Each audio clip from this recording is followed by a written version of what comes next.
რა უნდა გაითვალისწინოს ტრეიდერმა, რომელიც ნოლიდან იწყებს ტრეიდინგს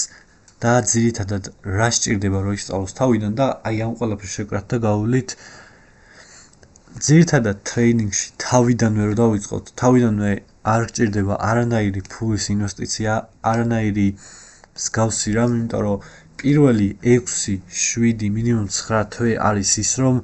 შენ გაიარო ძირითადი ეტაპი, რომელსაც ქვია, რომ ტექნიკური ანალიზი გაიარო, მაგრამ ამ ტექნიკური ანალიზის შემდეგ ემოციური ნაწილი მოდის, რომელიც უკვე საკუთარი თავის გატესტვას ნიშნავს live trading-ს, ანუ ნამდვილი ფულით ვაჭრობას. იქამდე კი ძირითადად არის გასავლელი ძალიან არც ისე რთული, პრინციპში ტრეიდინგში ყველაზე მარტივი ნაწილი, რომელსაც ქვია price action-ი, ძირითადად გაივლი, მოკლედ გაივლი რას ნიშნავს ტრეიდინგში კონკრეტული ტერმინები, რა არის, დასერჩავ, არ ვიცი, ყველგან დევს YouTube-ზე, დასერჩავ, პირდაპირ სტრატეგიას არ მიახტე და ჯერ ისწავლე სხვადასხვა რაღაცეები, რას ნიშნავს liquidity, რას ნიშნავს demand, რას ნიშნავს supply, fair value gap რას ნიშნავს და მსგავსი რაღაცეები ისწავლე, რომელიც არის, ნუ ეხლა ძირითადად თვალე მოკლედ, მსგავსი რაღაცეები ისწავლე, რომელიც არ ვიცი, არ არის რთული, პირიქითაც ძალიან მარტივია, შეიძლება თავიდან რო იწყებ, კი, რა თქმა უნდა, თავიდან რთულად გიჩვენება, მაგრამ დროთა განმავლობაში დაახლოებით მაგ ყველაფერს სწავლას 6 თვე არც სჭირდება ალბათ. ნუ თუ ვინმეს განსწავლობ, უფრო მალე ისწავლე, მაგრამ თუ შენ ისწავლობ და იქ გადაკითხვა გიწყოს რაღაცა ინფორმაციების, 6 თვე არის მაქსიმუმ, რა დროშიც შეგიძლია ეგ ჩატიო და ეგ ყველაფერი შენ თვითონ ამოიღო და შენ თვითონ ისწავლო. ამის შემდეგი ნაწილი ძირითადად არის ხოლმე სტრატეგიის შერჩევა, სადაც ძალიან ბევრი ცდება იმ კომპონენტში, რომ თავიდან ჯერ ერთი, როცა საერთოდ სწავლობს ტრეიდინგში ტექნიკურად რა არის, სწავლობს ყველაფერს და რეალურად ყველაფრის სწავლა არ გჭირდება რა. არ გჭირდება ყველა ტერმინი იცოდე, არ გჭირდება ყველაფერი იცოდე რა როგორ მუშაობს, მაგრამ გჭირდება იცოდე ძალიან ძირითადი რაღაცეები, რაც მართლა აუცილებელი არის და ამ ყველაფერს შენ თვითონაც გაიგებ, ინფორმაციაც დევს რა არის ძირითადი რაღაცეები, რაც აუცილებლად უნდა იცოდე, მაგრამ იქ არ გჭირდება რაღაც სხვადასხვა სტრატეგიაში რაღაც კონკრეტულ რაღაცას როგორ იყენებს, არამედ გჭირდება ძირითადი რაღაცეები და ამის შემდეგ მოდის უკვე სტრატეგიის შერჩევის ნაწილი, რა ნაწილშიც შენ ირჩევ სტრატეგიას და ამ დროს ხდება ხოლმე ძირითადად შეცდომების დაშვება იმ მიმართულებით, რომ ბევრ სტრატეგიას ერთად ახტებიან, ან გონიათ, რომ სიტყვაზე რამე სტრატეგია, რომელიც კარგად მუშაობს, თვითონაც გააკეთებენ მაგ სტრატეგიას და თვითონაც იშოვიან მაგ სტრატეგიით ფულს, არა და ეგრე არ არის, კი რა თქმა უნდა გააკეთებ, მაგრამ უნდა გქონდეს ესეთი მიდგომა, რომ არ აქვს მნიშვნელობა ეგ სტრატეგია, რა სტრატეგია, მთავარია შენზე იყოს ეგ სტრატეგია მორგებული, შენ იგებდე, შენ არ იტანჯებოდე მაგ სტრატეგიაში და ასე ვთქვათ, არ იყოს ისეთი სტრატეგია, რომელიც თვითონ შენი ცხოვრების წესსაც არ ერგება. სიტყვაზე იქ სკალპინგია, დეი ტრეიდინგი არის, სხვა სტრატეგიებიც სხვადასხვანაირი არის და ამ სტრატეგიებზე დროები, რა დროსაც კარგი არის მარკეტი, ამ სტრატეგიის მიხედვით ეს დროებიც განსხვავებული არის და აი ეს ყველაფერი შენზე უნდა მოიგო და მაქსიმალურად შენი მიდგომით უნდა მივუდგე და არანაირად არ უნდა ჩაიკეტო იმ ჩარჩოში, რომ რაღაცა ეს სტრატეგია რახან კარგად მუშაობს და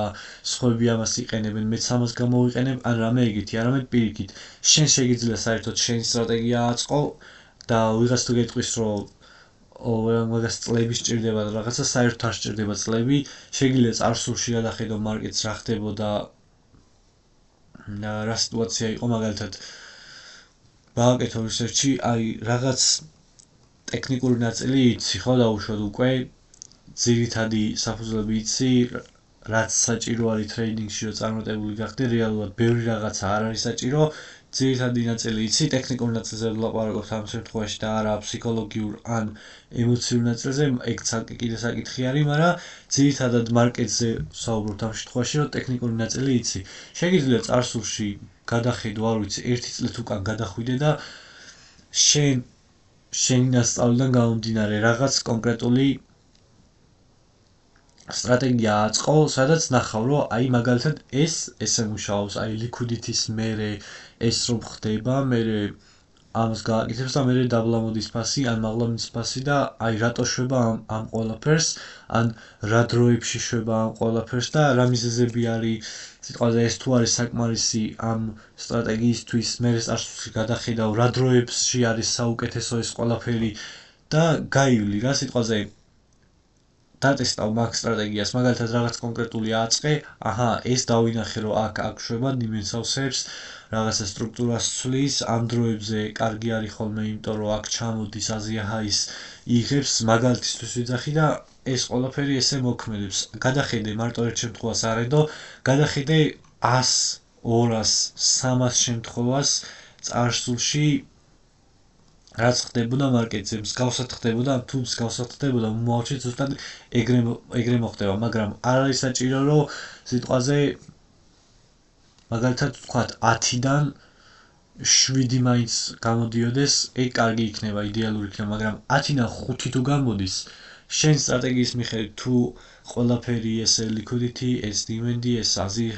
lows გასვიპა და 10-დან 5 შემთხვევაში თუ იმ მიმართულებით მიდის, როგორთაც შენი სტრატეგია უნდა წასულიყო, მაშინ ეგ უკვე იმას ნიშნავს, რომ ეგ სტრატეგია მუშაობს და ეგ სტრატეგია მუშაობს. შემდეგი ნაწილი რაც არის უკვე სტრატეგიის არჩევის შემდეგ და აი ამ ყველაფრის გავლის შემდეგ, რომ გადახედო წარსულში რა ხდებოდა და გაანალიზო, რასაც ალბათ დაახლოებით კიდე 3 თვე დასჭირდება, ამ ტექნიკური ნაწილის სწავლის შემდეგ კიდე 3 თვე დასჭირდება იმას, რომ შენი სტრატეგია არჩიო, ალბათ 3 თვე ცოტა არის, კიდე უფრო მეტი დასჭირდება. და შემდეგი ნაწილი არის უკვე ის, რომ ამ სტრატეგიას მოარგო story risk management. თავარია story risk management-ში იყოს, risk to reward-ი კარგი იყოს. risk to reward-ი ერთთან არ გირჩევ, მინიმუმ ორთან მაინც იყოს, შენ ძალიან მარტივი რაღაც არის, მაგრამ მინიმუმ ორთან მაინც იყოს risk to reward-ი შენი სტრატეგიისა და თუ მინიმუმ ორთან არის, ან სამთან უკეთეს შემთხვევაში, კაი ორი კიდე ცოტა არის, სამთან ან 4-თან თუ არის risk to reward-ი შენი სტრატეგიის მიხედვით, მაშინ რა პრობლემაა თუ 10-დან, ან სიტყვაზე 100-დან 50 ტრეიდი არის წარმატებული, თუ 3-4-თან გაქვს risk to reward-ი, მაშინ წინ იქნები და ნებისმიერ შემთხვევაში მოგებაში გახვალ, ასე რომ ეგეთი სტრატეგიაც შენით რო იპოვო, რაც არ არის რთული, არ დაიჯეროთ, რომ სტრატეგიას სჭირდება რაღაცა ბევრი წლები, რომ სტრატეგია იპოვო და ასე შემდეგ და ასე შემდეგ, ან არ არის საერთოდ შეგიძლია საერთოდ სხვის სტრატეგია დააკოპირო, ეგეც არ არის პრობლემა, მაგრამ არ გეგონოს, რომ სჭირდება ამას წლები, რომ შენი სტრატეგია აწყო ან რამე ეგეთი. შემდეგი არის უკვე risk management-ი, რაც ვთქვით და შემდეგი არის უკვე ემოციური ნაწილი, რომ იცოდე სიტყვაზე კვირაში რამდენჯერ ვაჭრობ, თვეში რამდენჯერ ვაჭრობ და მაგ ან გატესტილიდან გამომდინარე გქონდეს ის ხედვა თუ მაგ სტრატეგიის მიხედვით აი რა დღეებში უკეთესი არის ეგ სტრატეგია, რა დღეებში უკეთესად მუშაობს, რა საათებში უკეთესად მუშაობს და კვირაში იმდენჯერი ვაჭრო და თვეში იმდენჯერი ვაჭრო, რამდენიც მაგ სტრატეგიაზე მოითხოვს. არ ბევრი ვაჭრობა, სიტყვაში კვირაში 5 დღე ვაჭრობა არ არის დაშვებული, 3 არის კარგი ვარიანტი, მაგრამ 2-3, 2 არის იდეალური ვარიანტი, 3 კიდე შეიძლება. 3 ტრეიდი კვირაში შეიძლება, 2 იდეალური იქნებოდა. თუ გახსნიდი შენი სტრატეგიის მიხედვით, რა სტრატეგიაც არ უნდა გქონდეს. იმიტომ რომ ყოველდღე ტრეიდინგით მე წაგებები უფრო მეტი არის და მე უფრო უკან მიდიხარ ვიდრე წინ. ასე რომ ამ ნაკლები ტრეიდინგით უფრო მეტ მოგებას გააკეთებ თავიდანაც ბოლოშიც მეც არ აქვს მნიშვნელობა რა ეტაპზე ხარ.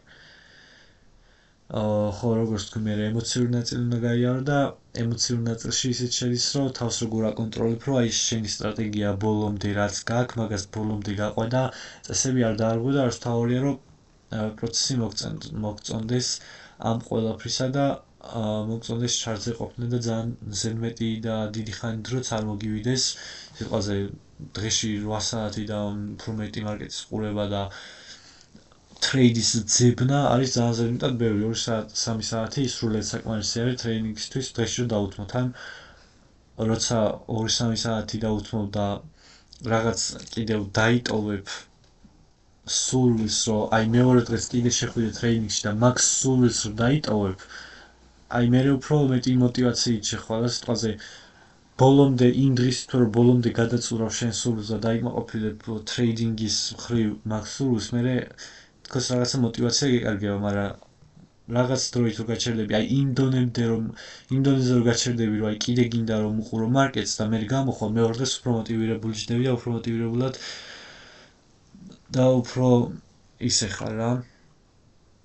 კარგად, ასე რომ ემოციურ ნაწილში ეგ გათვალისწინება უნდა იყოს, რომ არ გქონდეს შენ სტრატეგიის დარღვევის სურვილი და ბოლომდე გაყვე. თუ დაარღვევ, მერე გამოასწორო და აი ემოციური ნაწილი რაც არის, ძირითადად რაც არც ისე მარტივი არის, მაგრამ ხო, პრინციპში ყველაზე რთული ნაწილი ტრეინინგში არის აი ეგ. და არსებობს გზა, რომ უფრო მარტივი გზა, თუ მარტო არ გინდა რომ ნებისმიერი ვინმესგან და ეხლა ძალიან ბევრი არის, ვინმესგან ისწავლო ტრეინინგი, რომელმაც უკვე იქ ყველაფერი გამოიარა და ზედმეტ რაღაცეებს გაფილტრავს და მნიშვნელოვანი რაღაცეები რაც არის, იმას მოგაწვდის და იმ ადამიანისგან ისწავლო ეგ ყველაფერი. თუ ეგ გინდა, შეგვიძლია ჩვენ დახურულ ჯგუფში შემოხვიდე, თუ არ გინდა, ეგეც არ იქნება პრობლემა და არანაირად გეტყვი იმას, რომ არანაირად არ გჭირდება ვინმესგან სწავლა იმისთვის, რომ ტრეინინგში მომგებიანი იყო, მაგრამ თუ საქმე გინდა გაიმარტივო და უფრო მალე მიხვიდე შედეგამდე, მაშინ ეგეც კარგი ვარიანტია, მაგრამ უკეთეს შემთხვევაში გირჩევთ, რომ თქვენით ისწავლოთ.